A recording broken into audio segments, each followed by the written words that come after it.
Good afternoon guys. Welcome sa ating repair. So,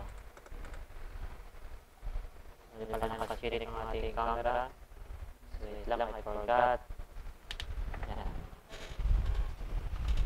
Ayan, connect na natin. So, UV. Good afternoon guys. So, main camera. Hindi pala ito natin ang ating CCTV. Hindi naka-on.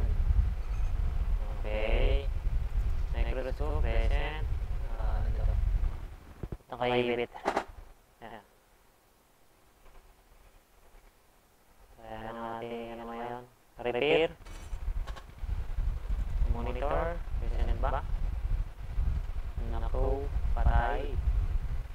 Hindi buhay. Hindi patay.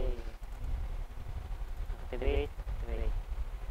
Iyo. Buhay naman pala. Screen.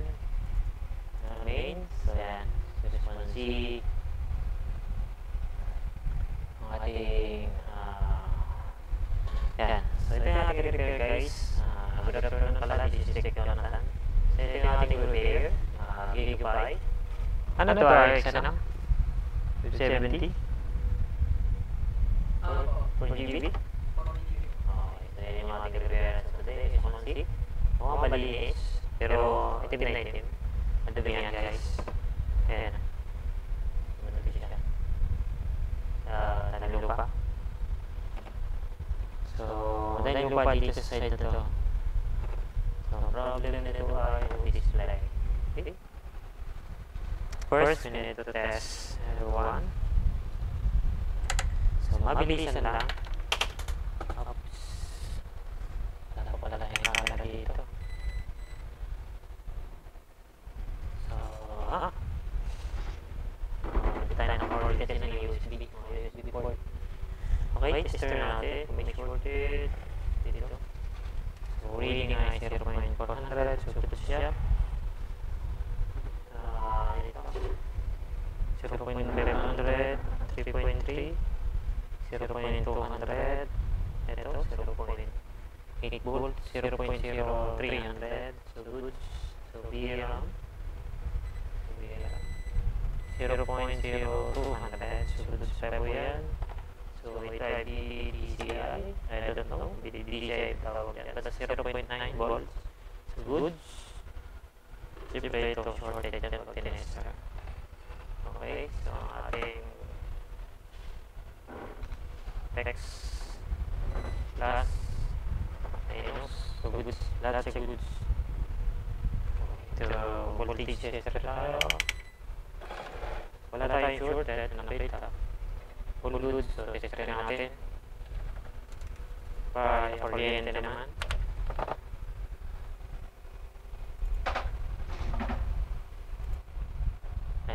Kuryente naman yung gagamitin natin. So, ito natin kung init. Power on. May init pala siya. May init naman siya guys. So, voltage 1.5 yung sa memory. Siyempre 12 volts natin. Meron. So, dito after so goods meron 0.8 volts. So, meron naman. Ano kaya ang missing? Meron 0.8. Present. Oops, dead yung ating BDDCI. So dead. Why? Dito ba? Wala. Ang supply. Mainit na yung GPU chip natin. So patayin natin. Anong issue? Tingnan natin baka yung IC sa likod.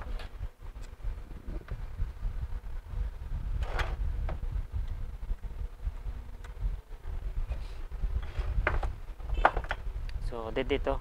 Ito yung problema natin. Marking. So, dead. So, yan ang dead. So, itong dalawang IC na yun yung ano nyan.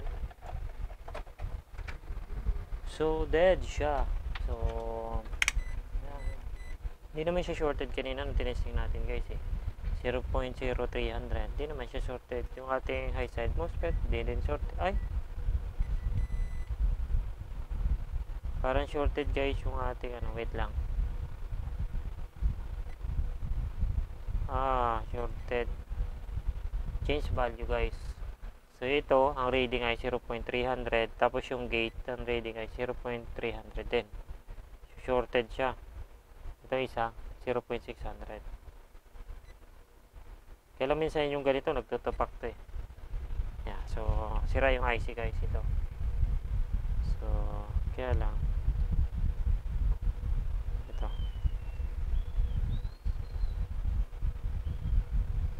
May reading naman. Kaya lang, ito kasi ay nakakonect dito. Sa kabila, fuse ito eh. Walang reading. So, ibig sabihin, bloated ang fuse.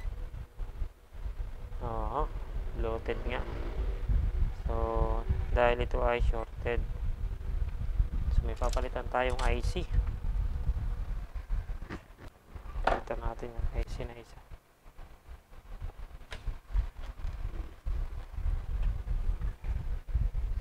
Tayo ng microscope. So ito ay shorted. Tapos bloated tong dalawang ano na to? Dalawang fusible resistor. Tapos ito ay sira. Anong number nito?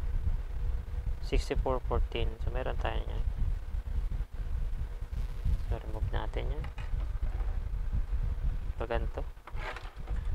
At may capacitor sa ano. So, replace. Ano? Meron tayo dyan ano? 6414. IC. Yan. 6414. Ano pa dyan? Ayun no? Sa dulo. Sa baba. Pang 5. Yan, taas. 6414. Yan. Palitan natin ito. Kunin mo yan. Okay na? Okay na? Sige. Sige, isa na lang. Tama ba? Isa na yun. Hindi na, wala pa. Ay, nag-shoot. Uy, iba to eh. Okay na. Hindi, nakuha mo. Iba rin. Iba.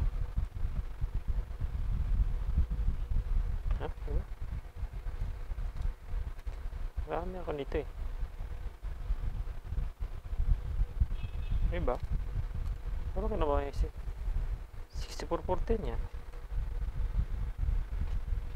Parang iba-iba yata ito. Yun. Pakibalik na lang. Thank you. So, balitan na natin yung IC na to. So, lagyan natin ang protection.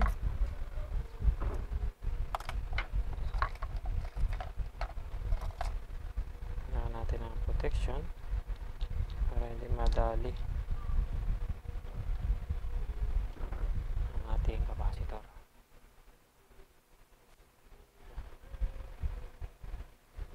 Sabi natin na ng flux.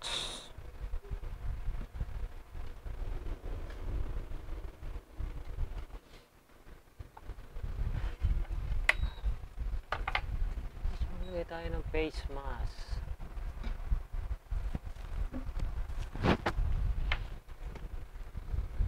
Hindi naman siya ganun ka-shorted guys. Ang issue niya ay ano, hindi siya ganun ka-shorted. Parang change value lang.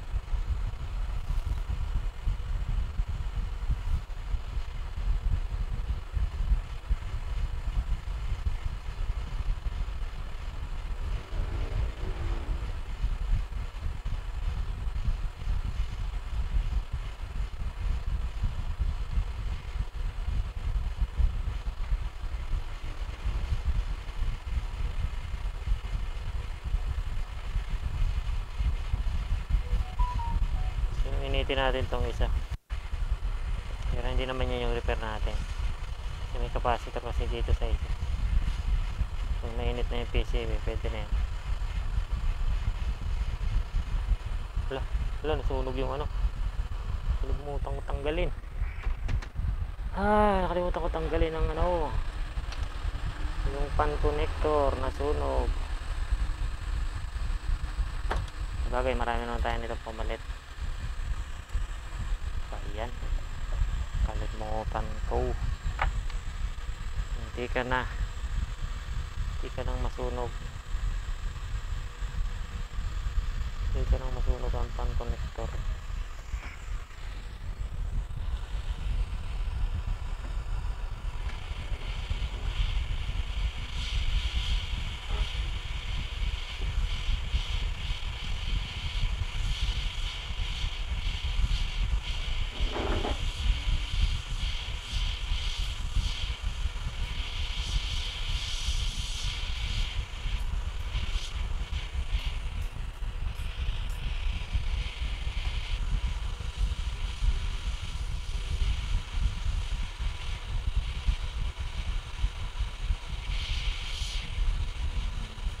Gigabyte matigas na ang mga nito pagkakahinang.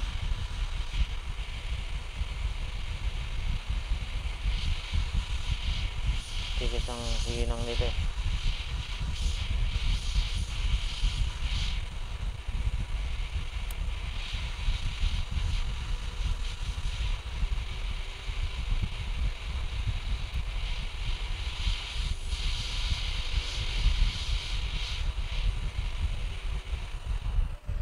O yun.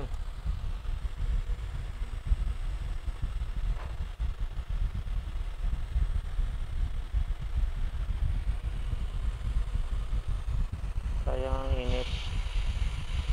Palit agad.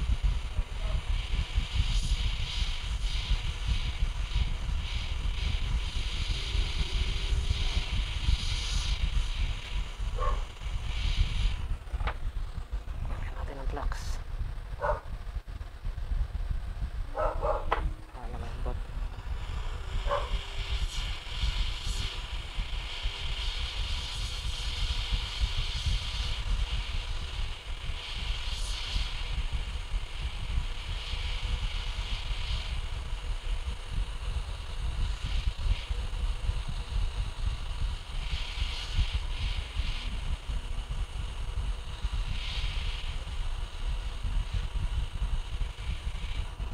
Push. Okay.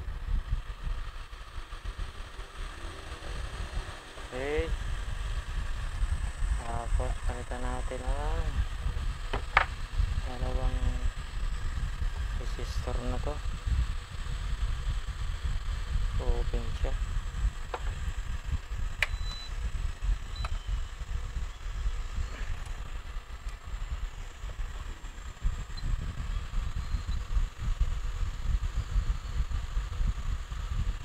Okay, hanap tayo sa gigabyte.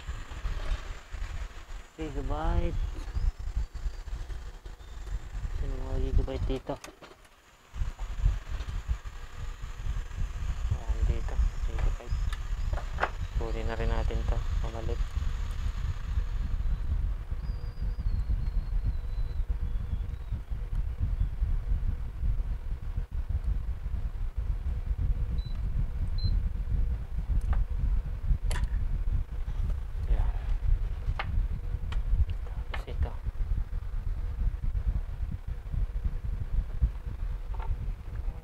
Na lang fuse.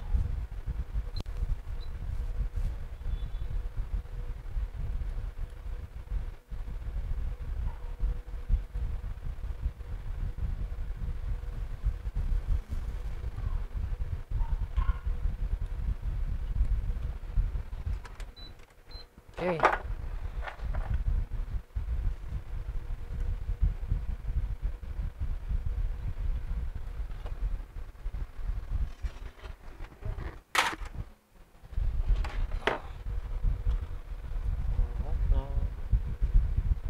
Dalawang pinalitan. Yan ka.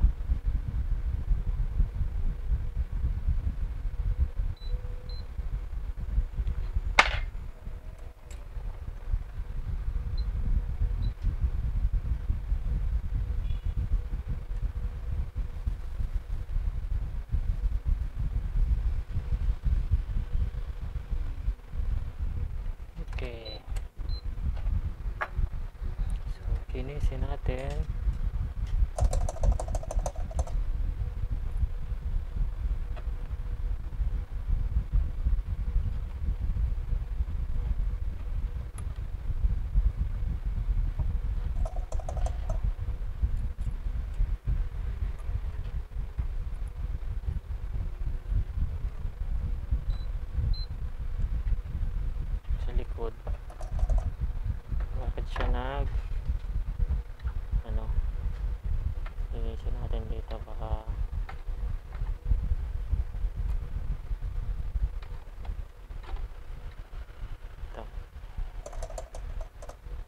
nagkakaroon dito ng issue.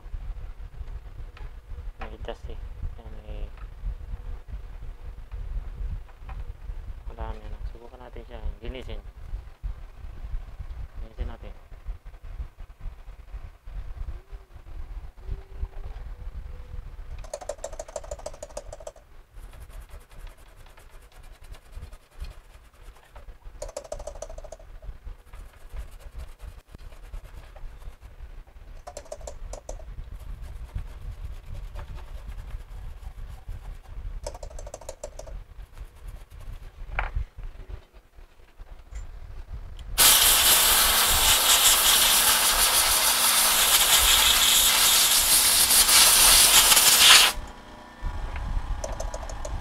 Dito.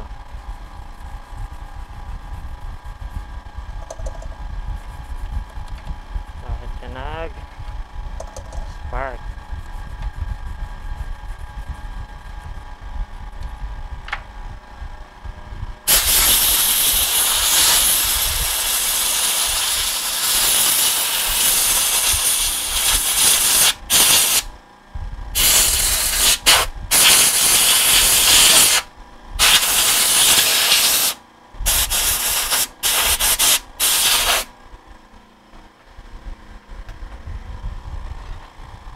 Okay, testerin muna natin for safety. So, reading 0.600, yung goods. Goods siyempre, may connection. Ha? Nagulat, shorted. Shorted. Nagulat sa shorted. May driver IC dito. Yan. Itong driver IC na to, pag sira to, puputok ulit to sa likod na to. So, ganun ang mangyayari niya.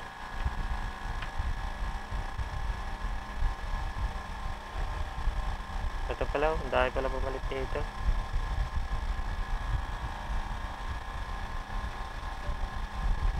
Wait lang. Sana sira lang yung ano. Driver IC lang sana eh, hindi sira yung driver IC kasi pag sira puputok ulit siya. Okay, so try natin. Try again, power on.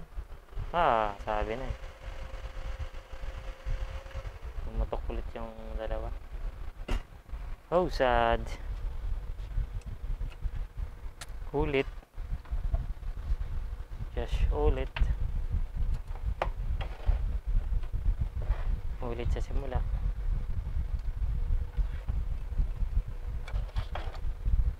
Kaya nang mga shorted na ulit itong ano. Shorted na ulit yung nilagay natin. Sana hindi nag-short. Kasi ibang motok ulit eh. Sayang.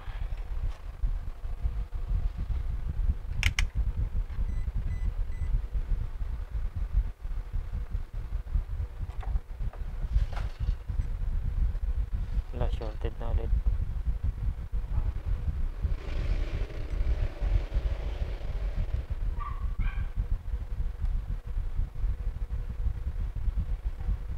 So, bakit siya bumibigay?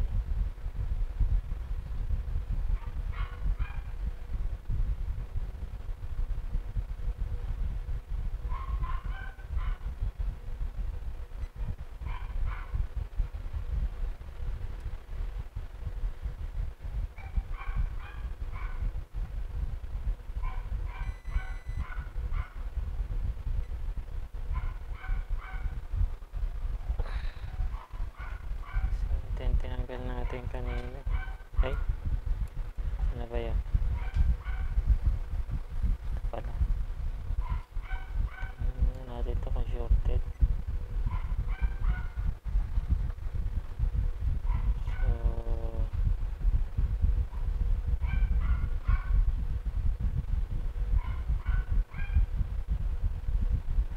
shorted na nga.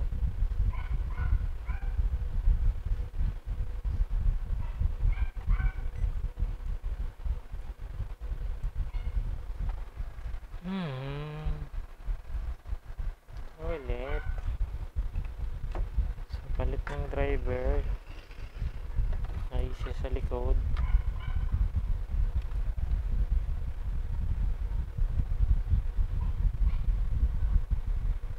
Ito yan eh. Tingnan natin kung may shortcut.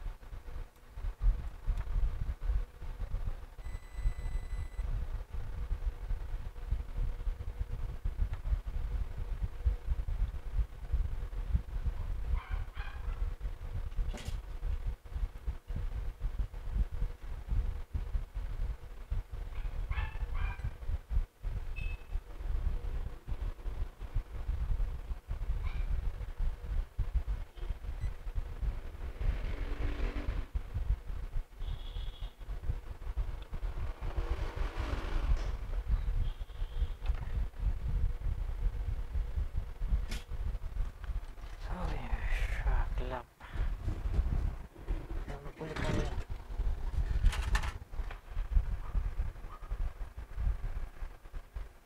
Ito na lang tayo.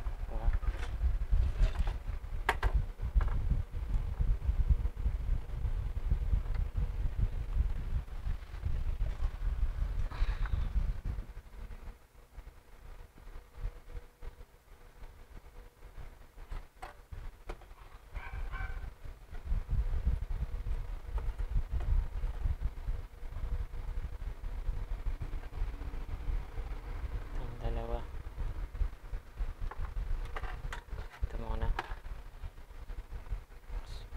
Mas mabilis. Sira ang driver.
Punat pa naman ang gigabyte.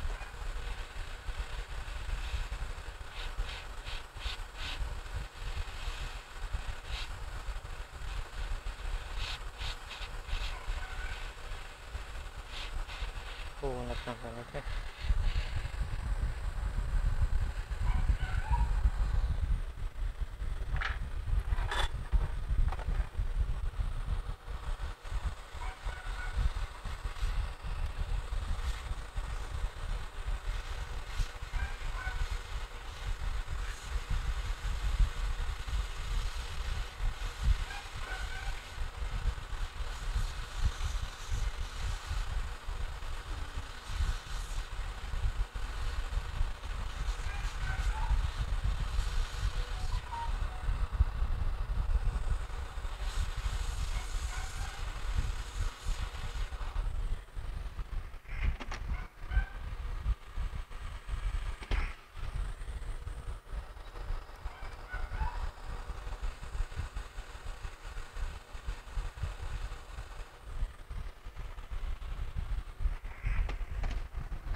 Replace.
natin parehas.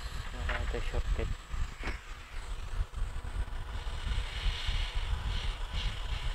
Para sigurado.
Bakit siya nag-shorted? Ito may dumi pa dito.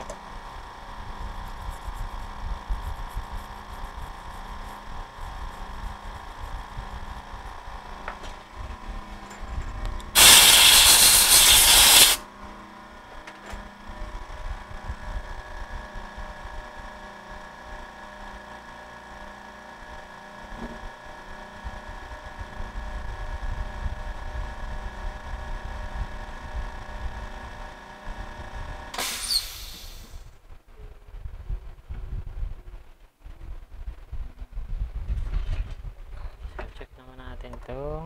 Ibig sabihin, check natin tong dalawang tinanggal natin kung may problema ba yung pinisahang ano na natin para sigurado. Isang dali na.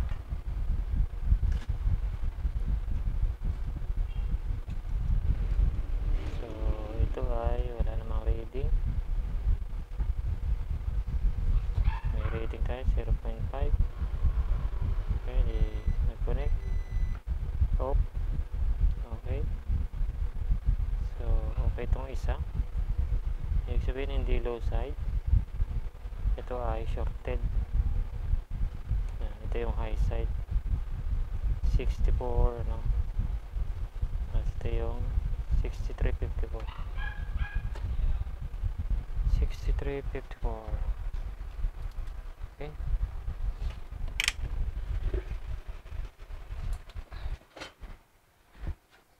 C354.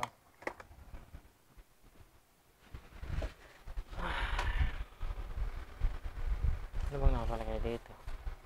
63 ano to?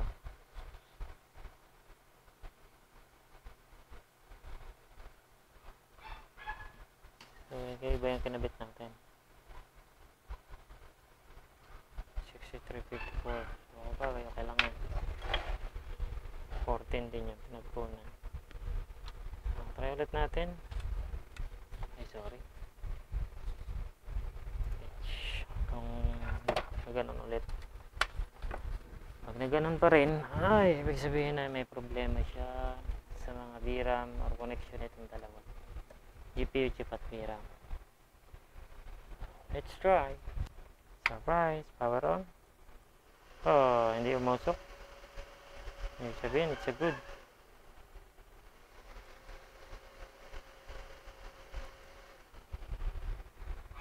Power off. Okay, try na natin display. Gandang init. Okay. Ating monitor. Lagyan natin ang thermal patita. Okay, let's power on. Nanigurado may display yan. Sana, I hope. Oh, yan. So, meron na.